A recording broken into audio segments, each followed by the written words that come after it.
Sir வணக்கம். மச்சி இவன்டா. ஆமாடா இவன்டா. எவன்டா? சார் உங்ககிட்ட மற்ற கேள்விகளை கேட்கறதுக்கு முன்னாடி எப்படி ஓடிட்டே இருக்கீங்க? ரெஸ்ட் எடுப்பீங்களா? எவ்வளவு நேரம் தூங்குறீங்க ஒரு நாளைக்கு? அட நீங்க வேற சாப்பிட்டு ஏப்ப விடுறோம்ல, அது சேவை கூப்பிடுறது ஒரே கோரஸா இருக்குன்னா பாத்துங்களேன், அப்புறம் எப்படி தூக்குறது? பார்க்கும்போதெல்லாம் ஒண்ணு விஜய் சார் கூட இருக்கீங்க, இல்ல கேம்பெயின்ல இருக்கீங்க, இல்ல கட்சிக்காரங்களை சந்திக்கிறீங்க. எல்லாமே நீங்களே பாக்குறீங்க. ஒரே ஆள் தாங்க. மொத்த கடைக்கு நீங்க மொத்த கடைக்கு நான் தான் சப்ளை எல்லாம் நான் தான் எடுத்து போட்டு நம்பர் மாதிரி சுத்திக்கிட்டே இருக்கீங்களே. ஆமாங்க. சக்திமான் தோத்துறாரு. அப்படியே அது தளபதியை பார்க்கறோம்ல. அத பார்க்க முடியாம திரும்பி உட்கார்ந்துட்டு டேய் என்னடா வித்த காட்டுற மாதிரி பாருப்பானா? ஐயோ என்ன ஒரு வெக்கம். ஐயோ எத்தனை ஒரு பஞ்சாயத்தடா முடிச்சு வச்சு. ஆமாண்ணே. இங்க பாரு நமக்காக அம்மட்டு போலும் புள்ள குட்டியோட வெயில்ல காத்து கிடக்குறாங்களே. எல்லாரும் அண்ணன்னு கூப்பிடுவாங்க. உங்களை பார்க்கும்போது ஒரு அப்பா வயசுல இருக்கீங்க. ஆனா உங்க எனர்ஜியும் வேகமும் பார்க்கும்போது ஒரு 25 வயசு பையனுக்கே டஃப் கொடுக்குற மாதிரி இருக்கு. நீ கிண்டல் பண்ற. இது கிண்டல் இல்ல மாப்ள, நக்கல். அந்த எனர்ஜியின் ரகசியம் என்ன? எல்லாம் கடவுள் தளபதி தான். பாண்டிச்சேரி அரசியல்ல இருந்து தமிழ்நாடு அரசியலுக்கு வந்திருக்கீங்க. எப்படி இருக்கு சார்? என்ன வித்தியாசம் பாக்குறீங்க? அரசியல்ல நான் அப்பதான் கொஞ்சம் கொஞ்சமா அப்பயே நான் ஆரம்பிச்சிருந்தேன். அங்கேயே உங்களை பொலக்கச்சி விளக்கேத்திருக்கணும். இப்ப இங்கே ஏதாவது போலான்னு பாக்குறீங்களா? நம்ம மக்களுக்கு எப்படி சேவை செய்யறோம்ன்றது மட்டும்தான் நம்ம பார்க்கணும். பொங்கல் பொங்கல் நிறைய சாப்பிட்டாங்க. உணர்ச்சி மக்களை சந்தித்து நான் ஓட்டு கேட்கும்போது நீங்க பாத்தீங்கன்னா அந்த அளவுக்கு உற்சாகத்தோடு என்னை வரவேற்கிறார்கள். நாங்க படிக்கிற காலத்துல இருந்து இப்படித்தானப்பா பொய்யா பேசிக்கே இருப்பேன். விஜய் சார் அவர் உங்க லைஃப்ல வந்ததுக்கு அப்புறம் உங்க லைஃப் எப்படி மாறி இருக்கு சார்? நான் 27-28 வருஷமா அவருடன் இருந்து கொண்டிருக்கிறேன். எப்படின்னு என்னப்பா எப்படின்னு என்னையா 28 வருஷமா எப்படி இப்படி கக்கூஸ் ரூல் தங்கிருக்கீங்க? எனக்கு அவரோட இருக்கிறதுல தான் எனக்கு என்னுடைய பலமே அவருடன் நான் இருப்பது தான். புடி நல்லா காக்கா புடி என்ன பிடிச்சாலும் அங்க ஒண்ணும் மசிய போறது. அவர்கிட்ட நான் வந்த பிறகுதான் என்னுடைய லைஃப் ஸ்டைலே மாறிச்சு. இவனுக்கு வயசுக்கு தகுந்த சவகாசமே இல்லடா. என்னுடைய வாழ்க்கை ஃபுல்லாவே அவரோட இருக்கு. சரி போ, ஒரு இருக்கார்ல போ. அப்புறம் வா. என்ன சடனா ஒரு சைலன்ஸ்? உனக்கு ஒரு வேலையே இல்லையா? எப்ப பார்த்தாலும் கூடவே இருக்க. அவர் கூட ஒரு 5 செகண்ட் இருந்தா கூட அது வாழ்நாள்ல யாருக்கும் மறக்க முடியாது. அவன் பாட்டுக்கு இவனை பில்டப் பண்றான், இவன் பாட்டுக்கு அவனை பில்டப் பண்றான். என்ன நடக்குது? வாய்ப்பு அது கிடைச்சது. தினந்தோறும் நான் ஃபர்ஸ்ட் டைம் நான் எப்படி அவரை பார்க்கும்போது அந்த பதட்டம் அந்த இது இருந்ததோ. எதனால டாக்டர் இப்படி ஆச்சு? சின்ன வயசுல இஷ்டத்துக்கு அரைப்படல் அடிச்சா இந்த மாதிரி ப்ராப்ளம் வரும். இன்னைய வரைக்கும் இப்போ வரைக்கும் எனக்கு அது அப்படியே தான். 15 வருஷமா ஆறலையா? சுகரா இருக்க போது டாக்டர் போய் பாடுறா. அந்த பார்க்கும்போது அவர்கிட்ட போகும்போது 1 நிமிஷம் 2 நிமிஷமாவது அட்லீஸ்ட் 1 மினிட்டாவது எனக்கு அந்த ஒரு இது இருக்கும். அதுக்கப்புறம் தான் இன்னைக்கும் எனக்கு அப்படிதான். சுகர் வந்தவன், பைல்ஸ் வந்தவன், பக்கவாதம் வந்தவன்லாம் எனக்கு அடியாளு. ஓகே சார், அவர் ஒரு லீடரா இன்னைக்கு எல்லாருமே கொண்டாடுறாங்க. தலைவனா? டேய் அவன் தலைவனடா, அவன் ஃபோர்ஜரி 420. உங்களோட ஒரு மறக்க முடியாத ஒரு இன்சிடென்ட் சொன்னா நல்லா இருக்கும் சார். அவர் எப்படிப்பட்டவர் அப்படின்னு. அதெல்லாம் உத்தூண்டா இருக்கும் போதே உள்ளுப்பாடே கலாண்டு போனவன். அதெல்லாம் கிட்டத்துல சேர்க்க கூடாது. உண்மையிலே எனக்கு அவரோட நான் இருக்கிறதுன்றது எனக்கு கடவுள் கொடுத்த வரம். குஞ்சே ரொம்ப நெஞ்ச நக்காத. என்னுடைய பூர்வீக நமக்கு தான் வரல இல்ல, விட்டுடுங்க. ஜென்மத்துடைய புண்ணியம் இப்போ அவரோட நான் இருப்பது நான் பெருமையாக கருதுகிறேன். அல்வா கிட்டுறது போதும், மேட்ருக்கு வாப்பா. அதுக்கடுத்து அவர் அங்க தொண்டர்கள் பார்க்கும்போது கூட நீங்க அவங்களுக்கு உணவுலாம் பரிமாறுறீங்க. அது ஒரு குடும்பம் மாதிரி. இப்படி ஒரு கேடு கெட்ட ஈத்திர குடும்பத்தை என் வாழ்க்கையில நான் பார்த்ததே இல்லை. நீங்க எப்படி இப்போ அண்ணன் தம்பி அப்பா அம்மாவுக்கு சாப்பாடு பரிமாற மாட்டீங்களா? இதுவும் உங்களுக்கு ஒரே பிராண்ட். தலைவரே அதை அவரு அவர் கையாலேயே சாப்பாடு போடுவாரு. அவரை நீங்க பார்க்க வந்தீங்கன்னா அவரு தான் எடுத்து காஃபி கொடுப்பாரு. எப்பா சாமி போதும்டா ஓட்டது ரீல அந்து போச்சு. அவரே அவ்வளவு பெரிய உச்சத்துல இருக்கிற ஒரு சூப்பர் ஸ்டார். இன்னைக்கு தமிழக வெற்றி கழகத்தினுடைய ஒரு பெரிய கட்சியினுடைய தலைவர். இது ஒரு கட்சி. என்னது தூமண்ணுங்க சார்? நல்ல சகனம் வச்ச.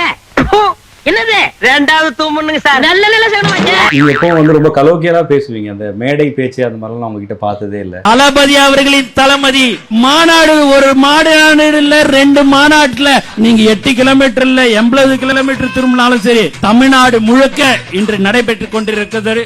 தலைவர், ஊடக நண்பர்களே, பெரியோர்களே, ஆர்ப்பாட்டம் அளிக்க வேண்டும் என்பதை, இங்கு யார் வாக்களிக்க வேண்டும் என்பதை இந்த மாபெரும் ஆர்ப்பாட்டத்தின் வாயிலாக நாங்கள் வைக்கும் கோரிக்கைகளை தெளிவானவை, முறையை கட்டாயமாக ஆக்க வேண்டும். சில நேரங்களில் இப்ப நீங்க சொன்னீங்கல்ல, இட்டுன்னு போறதுன்னு ரொம்ப இயல்பா எல்லாரும் வீட்டுல அப்படிதான் பேசுவோம். ஆனா அது சோசியல் மீடியால இது அதெல்லாம் பார்க்கும்போது எப்படி இருக்கும்? அவன் அடிச்சது எனக்கு வலிக்கவே இல்லை.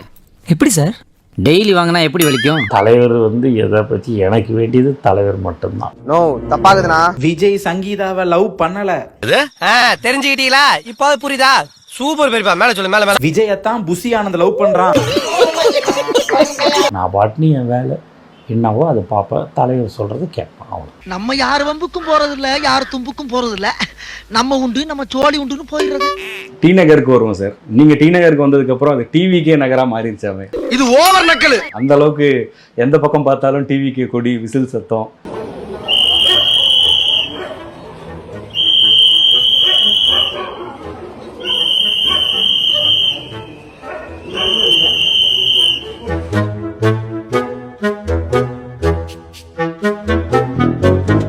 ஏன்டா டேய், இது வரைக்கும் நீங்க போற காரியம் ஏதாச்சும் விளங்குதாடா? பஸ்ல இருந்து பஞ்சாயத்து வரைக்கும் செருப்படி வாங்குறீங்களே, அப்புறம் எதுக்குடா உங்களுக்கு இன்னும் இந்த வரத்துக்கு வருவான்? எப்படி இருக்கு சார்? மிக சிறப்பாக இருக்கிறது. ஏய் ஃபூல், அவன் நம்மள கலாய்க்கறான்டா. இது கூட தெரியல, நீங்களே என்ன கலாய்க்கிறீங்க? மக்கள் பெரிய அளவில் வரவேற்பு கொடுக்குறாங்க. அதை நான் உண்மையாகவே நான் பார்க்குறேன். பாரானாய அங்க பாரானாய. விஜய் பிள்ளைக்கா பையன். விஜய்னா யாரு? என்ற ஒரு நடிகர். அவன் குடும்பத்தையே காப்பாத்த தெரியாத விஜய் தமிழ்நாட்டு மக்களை எப்படி காப்பாத்துவாரு? எவ்வளவு கேவலப்படுத்துறாங்க பாரு, எவ்வளவு அசிங்கப்படுத்துறாங்க. நேற்று கூட நீங்கள் பார்த்தீங்க அப்படின்னா ஒரு 3 மணி நேரம் பிரச்சாரம் பண்ணேன். என்னை மீறி என் கண்ணிலேருந்து தண்ணியாக வந்தது.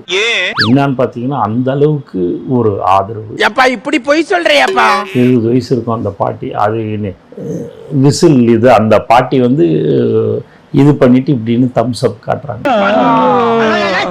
கதையை சொல்லிட்டு கோரத்தை கொட்டாயிருந்தீங்க. இதெல்லாம் வந்து கடவுள் கொடுத்த வரம். தளபதியால தானே இது கிடைச்சது.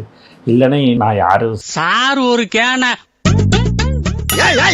அதை வாழ்நாள் ஃபுல்லாக இந்த மக்களை, டி நகர் தொகுதி மக்களையும் சரி தமிழ்நாட்டு மக்களையும் நான் வந்து எக்காரணத்து கொண்டும் மறக்கவே மாட்டேன்றத தெளிவாக சொல்கிறேன். இதெல்லாம் யாரா உன்ட்ட கேட்டா? யாரா நீ?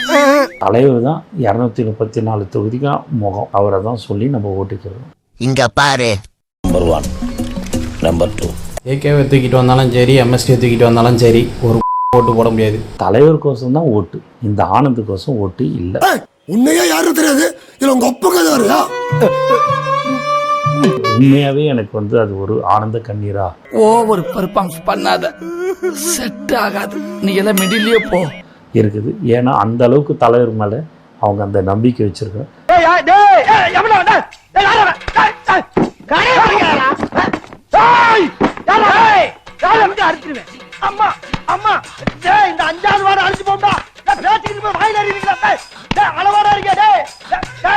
ஒருத்தருக்கு பிறந்திருந்தா இப்ப ஏறி இனி ஒரு காலங்களில் டி நகர் மக்களோட தான் நான் இருப்பேன் என்பதை தெரிவித்துக் இங்க நிக்கிறியா? நீ நிக்க வேண்டிய இடம் எது இல்ல, போய் கக்கசிட்ட போய் நில்லு. Okay boss. மாசம் 50,000 ரூபாய் சம்பளத்தை கூட விட்டுட்டு யாருக்கும் வர மனசு வராது. இந்த இடத்த விட்டுட்டு வரணும்னு சொல்லும்போது எப்படி அது நடந்துச்சு? அதிசயமா இருக்கு. அதனால தான் இன்னைக்கு மக்களை வந்து அவரை சிஎம் ஆக்கணும்னு இது பண்ணியிருக்கிறாங்க. ஆசை வேணா இருக்கலாம், ஆனா அதுக்கு முக லட்சணம் வேணும் இல்ல. அவருக்கு எவ்வளவு நெருக்கடி வருதுன்னு நமக்கு தெரியும். எவ்வளவு நெருக்கடி வந்தாலும் அவர் வெளியில அதை பத்தி பேசுறதும் இல்ல. 12 வருஷமா இது இப்படியே தான் இருக்கு. இதால பேச முடியாது, கேட்க முடியாது, எதையுமே உணர முடியாது. ஆனா சப்ஜெக்ட் இன்னும் உயிரோட தான் இருக்கு. மக்களுக்கு சேவை செய்ய நான் வந்துட்டேன். எல்லாத்தையும் தாங்கி கொண்டு நான் எதுவாக இருந்தாலும் நான் பார்த்துக்கிறேன் அப்படின்னு அந்த தைரியம். பயமா அது கடிச்சிடாத. யார் எது ஒன்னாலும் சொல்லட்டும், நம்ம வேலையை நம்ம பார்ப்போம்ன்றது தான் அவருடைய. ஏய், உனக்கு வெக்கமான சூடு சொன்னா எதுவுமே இல்லையா? கன்னிகா ஸ்டோர்ல கிடைக்கும், காக்கல வாங்கிக்க. அவர்தான் அவரை மீறி சில நேரம் நமக்கு கூட கோவம் வந்துடும். நம்ம தலைவரை பத்தி பேசுறாரு, நமக்கு அது கோபம் வரும் தான். ஏன் சேர தூக்குறீங்க? சேரவை எதுக்கு தூக்குறீங்க? என்ன காரணம்?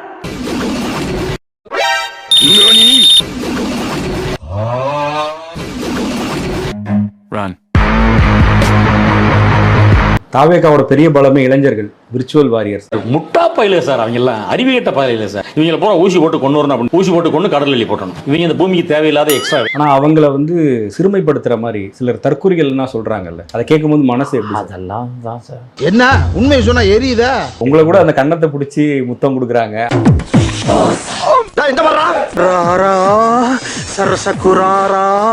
என்னடா இது? ராராவா? டேய், அட கர்ம பிடிச்ச காட்டேரிக்கு பிறந்தவனே. ஒரு செல்ஃபி எடுத்துக்கிறது, என்னை பார்க்கறது நான் அழகா எதுவும் கிடையாது. உங்களுக்கு என்னென்ன பியூட்டிஃபுல்லா இருக்கீங்கண்ணே. தலைவர் எப்பயுமே அது சும்மா இப்போ சொல்லிடுவோம் ஓட்டுக்கோ சொன்னா சொல்லுன்னு சொன்னீங்கன்னா அவர் சொல்ல மாட்டார். அது இல்லை இது சாத்தியமா, இது நடைமுறைப்படுத்த முடியும்னா நான் வாக்குறுதி கொடுக்குறேன், இல்லைன்னா வாக்குறுதி கொடுக்க மாட்டார். 6 சிலிண்டர்கள் தாய்மார்களுக்கு கட்டணம் இல்லாம கல்யாணம் ஆகி போற நம்ம தங்கைகளுக்கு 1 பவுன் தங்கமும் பட்டு சேலையும் 60 வயசு வரைக்கும் இருக்கிற குடும்ப தலைவிகளுக்கு மாதந்தோறும் 2500. எல்லாருமே தமிழ்நாட்டுல எந்த மூலையிலிருந்து எங்க வேணாலும் தமிழ்நாட்டுக்குள்ள எந்த பஸ்ல வேணாலும் ஃப்ரீயா சொன்ன மாதிரியே ஃப்ரீயா போகலாம். இதெல்லாம் வெறும் அறிவிப்புகள் மட்டும்தான். இதனால ஒரு யூஸுமே கிடையாது. உங்க தொகுதி பேர் தான் உங்களுக்கு ஒரு அடையாளமா மாறிடுச்சு இல்லையா? இப்ப இனிமே புசி ஆனந்த் வந்து டி நகர் ஆனந்தா இருக்க போறாருன்னு நம்ம எடுத்துக்கலாமா? எனக்கு குழந்தை பிறந்தா சௌமியா தாண்டா பேர் பிறந்தா தலைவர் தளபதிக்கு விசில் சின்னத்துல ஓட்டு போடணும்னுட்டுன்னு இப்போ இல்லை, டேய் என்னடா சொல்ற? பல மாதங்களாக அவர்கள் முடிவு செய்து விட்டார்கள். கண்டிப்பா டி நகர் தொகுதி தமிழக வெற்றி கழகத்தினுடைய கோட்டையாக கண்டிப்பாக மாறும். டேய் கனவு காணாம எந்திரிச்சு போய் டீயா போடுறா வெண்ண. எங்களை எல்லாரையும் சட்டமன்ற உறுப்பினராக மக்கள் தேர்ந்தெடுக்க போறார்கள் என்பதில் எந்தவித சந்தேகம் இல்லை. ஏண்டா கனவா இருந்தாலும் ஒரு நியாயம் வேணாமாடா? ஸ்டார்ட் பண்ணு.